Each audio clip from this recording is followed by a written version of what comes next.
Ang ganda! Pwede ko bang buksan? Gusto ko mahawak. Hindi ko pwedeng buksan yan. Baka masira yung seal. Collectible yan eh. Para pala yung kino-collect ni tatay. Mahilig sa BTS yung tatay mo? Ha? Hindi. Nagko-collect din siya, pero yung Star Wars. Teka, magkano ba to? Ito, 50,000. 50,000? Ang mahal! Inipon mo din yun, no? Ha? Oo. Ay, mukhang sarap ng cupcake ko. Gawa ng mom mo, right? Akala ko ba hindi ka mahilig sa sweets? Sinabi ko yun? Hindi, mahilig ako. That's it for now, girls and guys. Don't forget to like and subscribe. And see you next time. Bye. Hi, Ate Barbie! Hi, girls. Were you vlogging? Yep. Where's your new cam? Oh, you didn't know? What is it?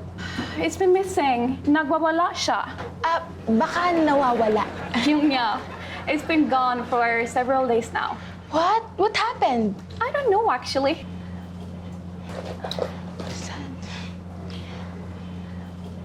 Clarissa, kailangan ko na umuwi. Nag-text yung mom ko. Bakit daw? Ewan ko eh, basta kailangan ko na umuwi. Uwi na ako ah. Bye!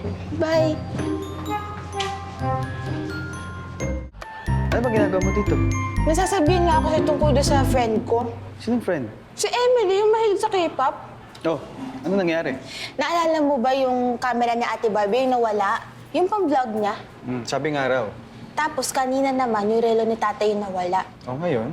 Kasi nung nakaraan, may pinakita sa akin si Emily. Merch nung K-pop idol band niya. Ang mahal, 50K. 50K? Oo, inipon daw niya yun eh. Grabe naman. Ako nga, di makaipon ng pag ganun eh. Kaya nga parang imposible yung sinasabi niya. Tapos ayun nga, nung pumunta siya sa atin, tsaka nawala yung camera ni Ate Barbie, tsaka yung relo ni tatay. Ang iniisip mo na siya yung kumuha. Mahirap magbintang pero hindi naman imposible, di ba? Pwede nga, pero anong plano mo? Plano ko sana siyang kausapin. Para sana kung totoo yun, matigil na yung bad habit niya na yun. Ikaw. Pero ako gusto ko matigil yung bad habit mo kapag kumakain ka dito, tapos ako ang magbabayad. Paano ako makakaipon ng 50,000 pag ganyan? Kuya naman. Late pa ka nga. Bakit naiyak ka eh? Okay na nga eh. Hoy, kayong dalawa, tigilan nyo nga yan. Masyado na kayong cringy. Oo nga. Doon yun na yan sa bahay niya ituloy. Ingit lang kayo, wala kayong love life. Ay, Fitz! Hoy, Effective yung sinabi mo. Binigyan ko ng bulaklak tsaka pagkain si Janice. Okay na kami. Tuwan-tuwa nga doon sa bulaklak eh. sa bulaklak lang? Eh, paano yung pagkain? Ay, sa akin yun.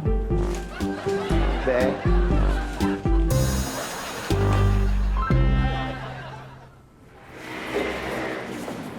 Oh, kuya, ready ka na? Uwi na tayo. No, busog ka na eh. Ay, teka lang. May tatanong pala ako sa'yo. Ano yun? Anong gagawin ko doon kay Amber sa kay Akara? Anong gagawin? Hindi ba nga nagyaya magkape? Ano, sabay ko sila titreat? Naku, wag! No, bakit wag?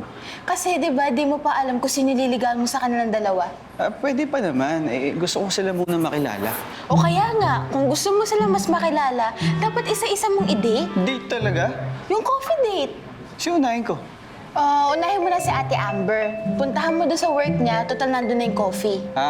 Pwede. Tapos si Kara naman susunod. Pero, huwag mo dadalhin sa Binangbin ha, dapat sa ibang coffee shop. Dahil? Makikita kayo na Ate Amber, ang awkward kaya nun. Tama. Sige, gagawin ko yan. At dahil dyan, order mo ako ng take-out. Tawa, tawa, tawa, tawa, tawa, tawa, tawa. You know! Tawa, tawa, tawa,